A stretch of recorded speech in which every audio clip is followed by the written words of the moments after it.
살아보다가 더는 못 살 것 같으면 아무도 없는 산비탈에 구덩이를 파고 들어가 누워 곡기를 끊겠다고 너는 말했다. 나라도 곁에 없으면 당장 일어나 산으로 떠날 것처럼 두 손에 심장을 꺼내 쥔 사람처럼 취해 말했다. 나는 너무 놀라 번개같이 사랑을 발명해야만 했다. 이영광 시인의 사랑의 발명이라는 시입니다.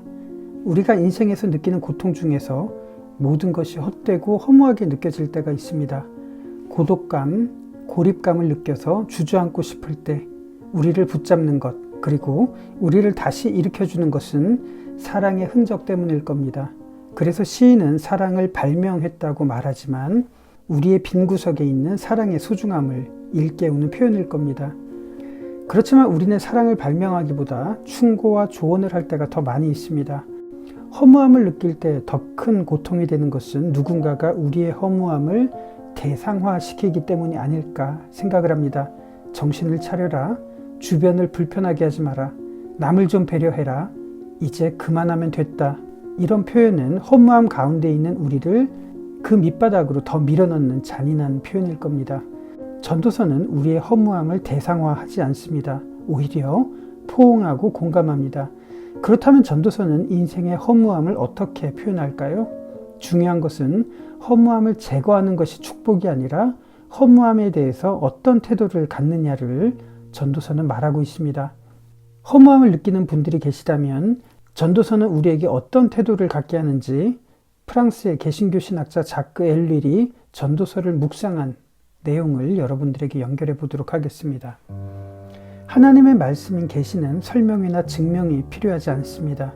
전도서는 시가서라는 형태로 하나님이 우리에게 주신 계시이자 인생의 결론입니다. 그 속에는 설명이나 증명이 필요한 것이 아니라 인생의 공감이 필요한 겁니다.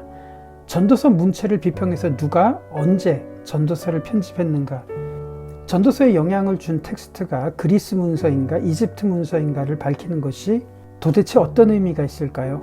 분명한 것은 인생의 본질을 하나님의 영감으로 표현하는 말씀이고 시이고 그리고 지혜의 문학이라는 점입니다.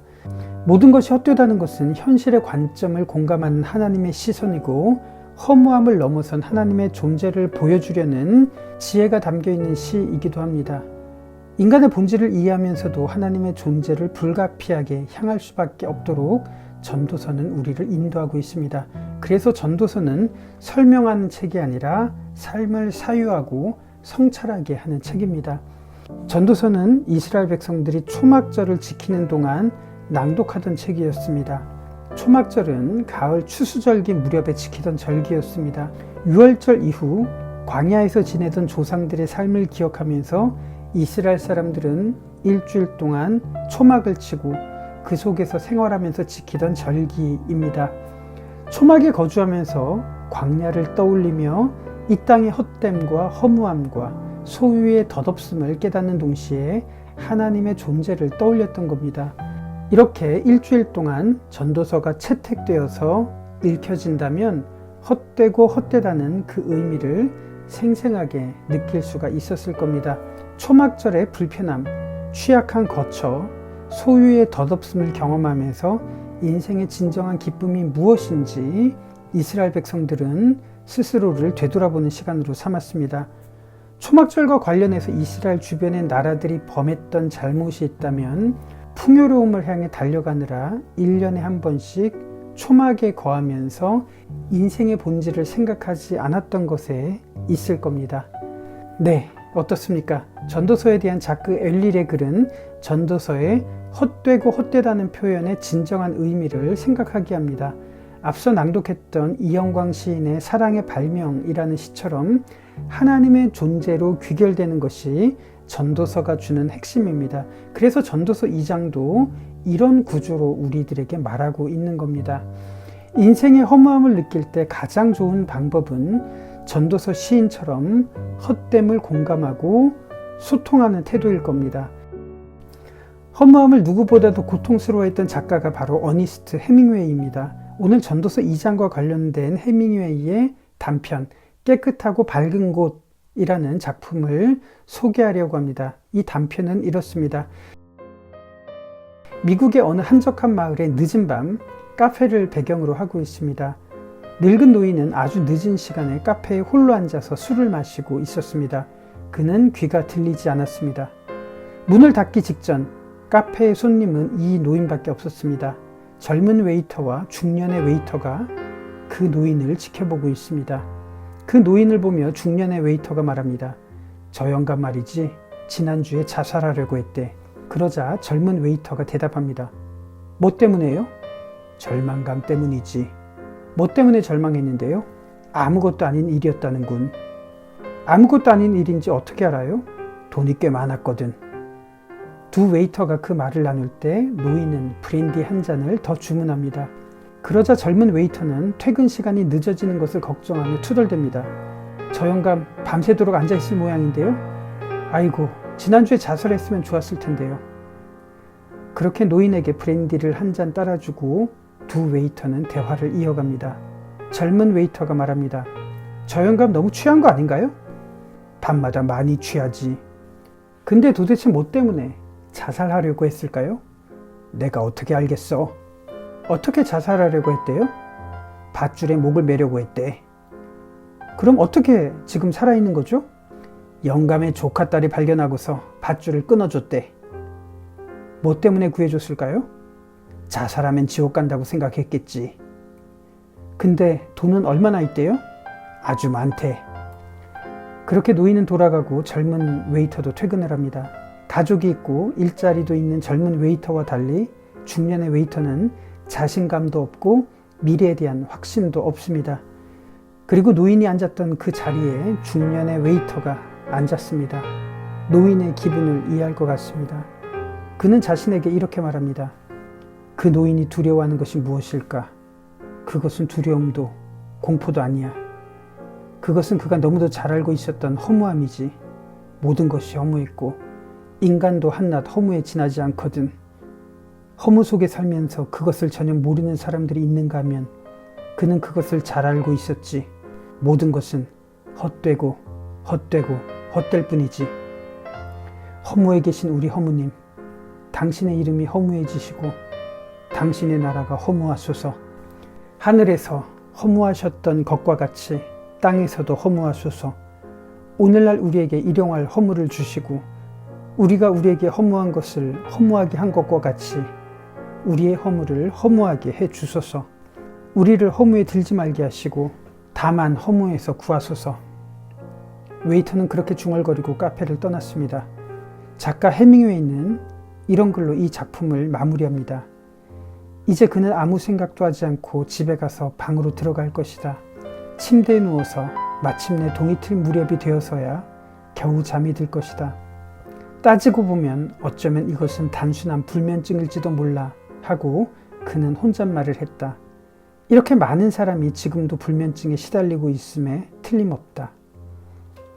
해밍웨이의 글이 피부에 와닿는다면 어쩌면 우리도 허무함 속에 시달리다가 잠이 들기 때문일 겁니다.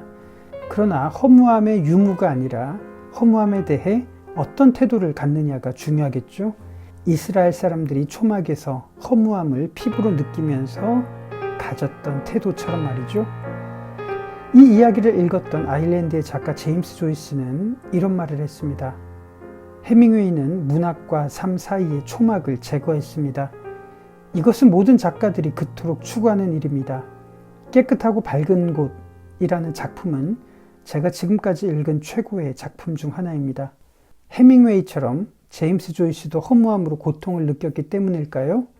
해밍웨이의 단편을 읽으면서 가슴 한편이 아파오는 것은 어쩌면 우리가 가진 인생의 무게 때문일지도 모르겠습니다. 그리고 그것을 표현한 해밍웨이의 또 다른 작품 노인과 바다의 장면들이 떠오르기 때문이기도 할 겁니다.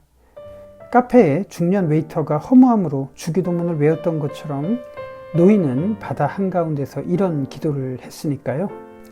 하나님, 나는 신앙심이 깊지 않습니다.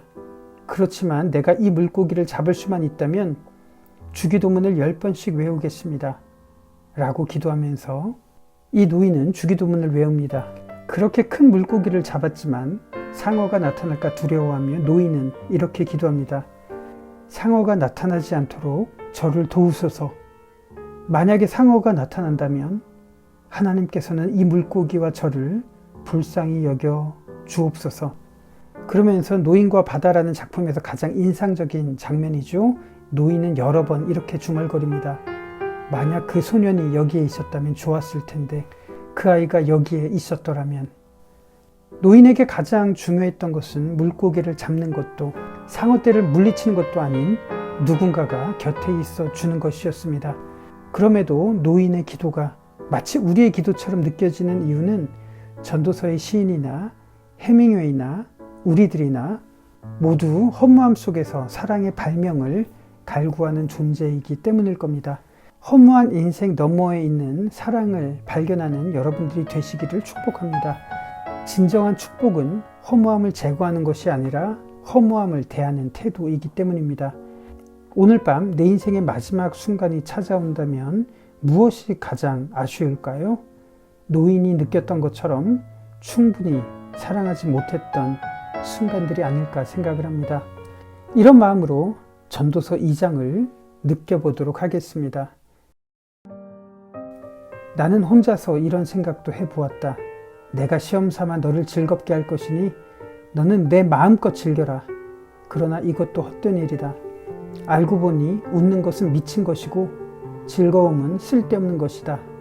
지혜를 갈망해온 나는 술로 내 육신을 즐겁게 하고 낙을 누려보려고 마음먹은 적도 있다.